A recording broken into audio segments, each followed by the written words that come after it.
सुबह मैं दिल्ली से अहमदाबाद आया। अहमदाबाद एयरपोर्ट से जब बाहर निकल रहा था तो एक कर्मचारी ने मुझे रोका। कहता है सर सेल्फी खिंचवानी है आपके साथ। सो उन्होंने सेल्फी खिंचवाई। फिर मुझसे पूछा कैसे आना हुआ। मैंने कहा यशुदान जी आम आदमी पार्टी ज्वाइन कर रहे हैं। कहता है अच्छा। वो कहता है यशुदान तो गुजरात का केजरीवाल है। तो यशुदान जी गुजरात की जनता आपको बहुत प्यार करती है, आपको हीरो के रूप में देखती है। गुजरात के लोगों ने आजादी के लड़ाई में बहुत अहम भूमिका निभाई। देश के सबसे बड़े नेता गुजरात की धरती ने दिए, और केवल नेता नहीं दिए, आम लोगों ने भी आजादी की लड़ाई में बड़ी बड़ी शहादतें और कुर्बानियां दी।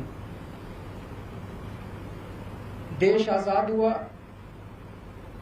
पूरा देश रियासतों में बटा हुआ था। फिर सरदार पटेल ने बीड़ा उठाया कि देश को एक करना है। रात दिन 24 घंटे मेहनत करके उन्होंने पूरे देश को इकट्ठा किया।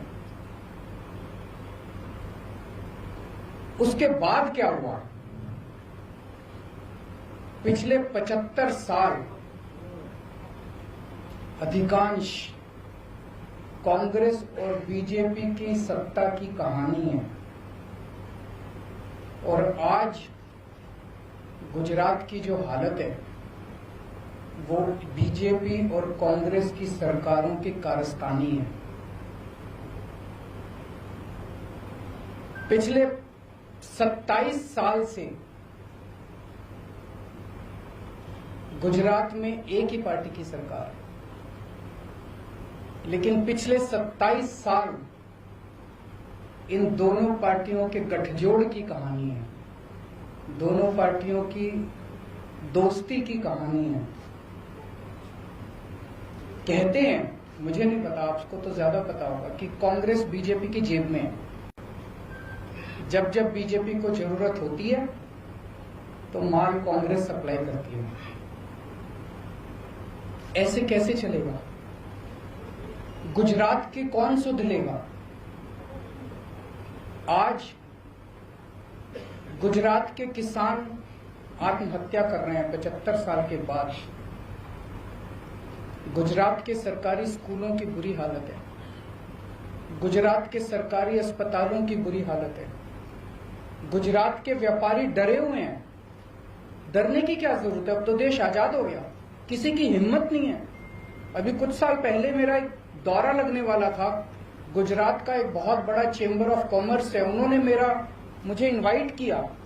ऐन वक्त पे गुजरात के अथॉरिटीज ने उन पे प्रेशर डाल के मेरा दौरा कैंसिल करा दिया। ये क्या बात हुई? गुजरात के व्यापारी डरे हुए, और पिछले 1 साल के अंदर कोरोना काल के दौरान जिस तरह से गुजरात को अनाथ छोड़ दिया गया, ऐसे लगा जैसे गुजरात के लोगों की सुध लेने वाला कोई नहीं है, गुजरात के लोगों का ख्याल रखने वाला कोई नहीं है। ऐसे हालात के अंदर यशुदान गढ़वी जी ने जो निर्णय लिया राजनीति में आने का, मैं यशुदान जी को तहे दिल से बहुत बहुत बधाई देता हूं। उनको क्या जरूरत पड़ी थी? जब किसी का कैरियर खत्म हो जाता है, जब किसी को कोई पूछने वाला नहीं होता, तब अगर कोई छोड़ छाड़ के राजनीति में आए तो समझ में आता है। लेकिन अगर कोई अपनी कैरियर की पीक पे अपने कैरियर को लात मार के राजनीति के अंदर आए तो वो गुजरात की जनता के लिए आ रहा है। पिछले कुछ सालों से यशुदान जी अपने टीवी चैनल के और अपने कार्यक्रम के जरिए एक एक आम गुजराती की आवाज बने हुए थे, उनकी आवाज उठाते थे। लोग उनके साथ अपने आप को रिलेट करते हैं। आज गुजरात का हर व्यक्ति यशोदान जी के साथ रिलेट करता है।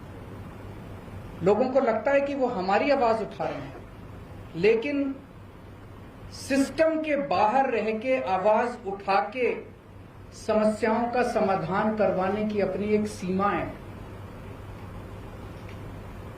सिस्टम के बाहर रह के हम नुक्स निकाल सकते हैं, शोर कर सकते हैं, आंदोलन कर सकते हैं, टीवी के ऊपर आवाज उठा सकते हैं, डिबेट कर सकते हैं, न्यूज में दिखा सकते हैं। लेकिन अगर सामने वाली सारी पार्टियां मिली हुई हों और उनको सुनने की जरूरत ही नहीं, अगर सामने वाली पार्टियां कहे जो करना है कर लो, हमें तो कोई परवाह नहीं है, तुम जितनी आवाज उठानी है उठा लो, हमें तो कोई परवाह नहीं है, चुनाव का नतीजा तो पता ही है, हमें तो जीतना ही है, तो फिर क्या करेगा कोई आदमी? तो इन्होंने तय किया कि अब सिस्टम के अंदर जाके, कीचड़ के अंदर उतर के कीचड़ को साफ करना पड़ेगा। मैं समझता हूं कि ये इनका बहुत बड़ा त्याग है। ये छोटी बात नहीं है कि अपने कैरियर के पीक के ऊपर, कैरियर के टॉप के ऊपर जब कोई आदमी बैठा और वो अपनी कैरियर को लात मार के अगर वो राजनीति में आया है, तो मैं समझता हूं कि उन्होंने बहुत बड़ा त्याग किया है। मैं इनको बहुत बहुत बधाई देना चाहता हूं, इनके त्याग को सलाम करता हूं। और मैं समझता हूं कि जो आम गुजराती आज विकल्पहीन हो गया था, उसे लगता था कि विकल्प ही नहीं बचा गुजरात की राजनीति के अंदर, ये दोनों तो एक ही हैं, इनको वोट देना है, इनको वोट देना है, कोई फर्क नहीं पड़ता है, एक ही हैं ये दोनों। आज उनको एक सार्थक विकल्प मिला है।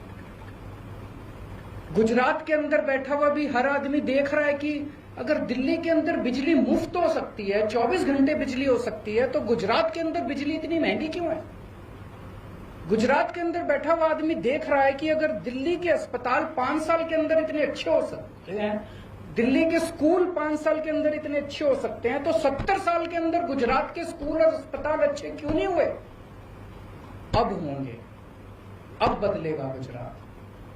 अब यशोदान भाई ने जो बीड़ा उठाया है, मैं भगवान से प्रार्थना करता हूं, आज हम सब लोग मंदिर में बैठे हुए हैं, पवित्र स्थान पे बैठे हुए हैं, मैं भगवान से प्रार्थना करता हूं कि जो सपना, गुजरात के लोगों का सपना पूरा करने का जो यशोदान भाई ने संकल्प उठाया है, वो यशोदान भाई, गोपाल इटालिया जी, मनोज भाई, इनकी पूरी टीम गुजरात के 6 करोड़ लोगों के साथ मिलके अब सब मिलके गुजरात को बदलेंगे। बहुत बहुत शुक्रिया।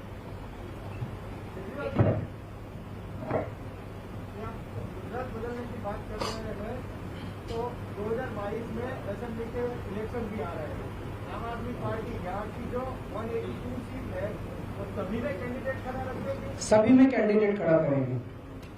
क्या रणनीति क्या है बताएंगे, अभी तो शुरुआत है। रणनीति ना बताओ, मुद्दे तो बता सकते हो, कौन से मुद्दे को लेकर गुजरात में आज लोग मुद्दे जनता तय कर रही है। आज युवा बेरोजगार है, क्यों बेरोजगार है?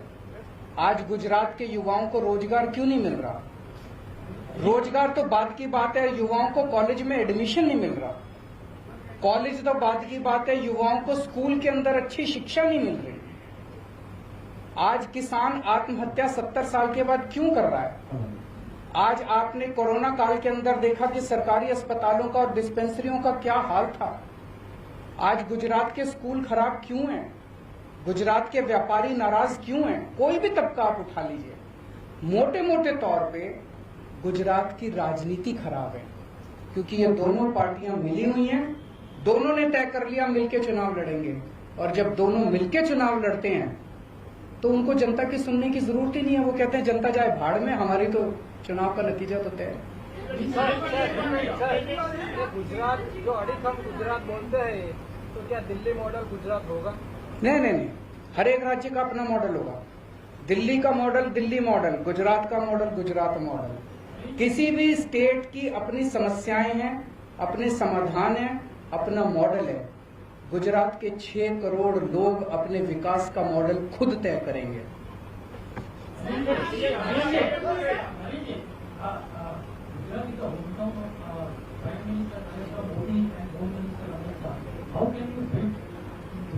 How can you? देखिए, मैं किसी इस वक्त नेता या उसके किसी का खिलाफत करने के लिए यहाँ नहीं आया। मैंने जनता के मुद्दों की बात की है। उन जनता, क्या आप मानते हैं कि आज गुजरात के युवा बेरोजगार हैं? आप मानते हैं? क्या आप मानते हैं कि अस्पतालों को सुधारने की जरूरत है? आप मानते हैं? क्या आप मानते हैं कि किसान आत्महत्या कर रहे हैं? आप मानते हैं? हमारी राजनीति जनता के मुद्दों से जुड़ी हुई है। हम किसी नेता के खिलाफ नहीं है, हम किसी पार्टी के खिलाफ नहीं है, हम जनता के विकास के लिए काम कर रहे हैं, हम भ्रष्टाचार के खिलाफ हैं। अभी गुजरात में जो आपकी पार्टी के साथ दो मुद्दे थे, वो पत्रकार 2022 का इलेक्शन आप किसके चेहरे पर लड़ेंगे? जनता के चेहरे पे लड़ेंगे। जनता तय करेगी, जनता हमारा चेहरा है। दिल्ली के 2 करोड़ लोगों ने मिलकर राजनीति बदली है, केजरीवाल ने राजनीति नहीं बदली। केजरीवाल तो छोटा सा आदमी है, मेरी कोई औकात नहीं है। 6-7 साल पहले तक केजरीवाल। हमसे जुड़े रहने के लिए हमारे YouTube चैनल को सब्सक्राइब करें और नई वीडियो की नोटिफिकेशन के लिए बेल आइकॉन को दबाएं। अगर आप ये वीडियो Facebook पर देख रहे हैं तो लाइक जरूर करें और ज्यादा से ज्यादा शेयर करें। धन्यवाद।